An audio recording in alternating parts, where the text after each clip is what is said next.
standing before me, all in black, was death. But I was so happy. The first thing I want to talk to you guys about is Bill as the Count. Like, he doesn't even look like himself. He completely transforms. So what was it like on set with him like that? It was insane. I mean, he, delivers such an incredible performance in this movie and really just like, completely disappears into this character, which he is so amazing at doing in general. And he was not only so terrifying, but he imbued this character with so much, like, ancient, dead, like, mummified humanity in a way. Like, you can feel... You feel the human that once was there, I think, in his performance, and that's what I think makes it so scary, is that there is a level of humanity to it. He's not just like a made-up monster. Like, he feels like a real being brought back from the dead that could exist, and he did such an incredible job in this film. It was genuinely terrifying. You kind of end up empathizing with him a bit. Yeah, a little bit. I did in the last scene. I was like, I feel I'm like kind of bad for him. Bad for him. I know. You really shouldn't. He didn't and I was like, why? You need to work some stuff out. Yeah, right.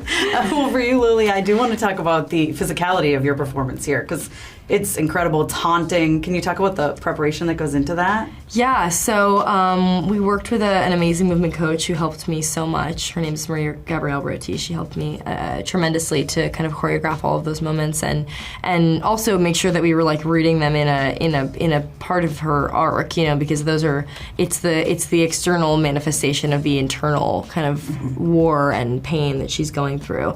And so we wanted to make sure that all of those moments were not only looked how they should on camera, but also that they were, kind of giving the viewer a part of her storytelling, that they were, telling the viewer something about what she's going through in that moment. So that was really important. Yeah. I have to talk to you about working with live rats. Yes. What was that experience like? Well, it's kind of what you think it would be like. Well, like incredibly unpleasant, but also the things you do for Robert Eggers. I guess. Yeah. You've heard that, I guess, right? Yeah. And then I do want to talk to you guys about the ensemble. The four of you, the two of you, and Aaron and Nicholas are so great. So can you talk about forming that chemistry?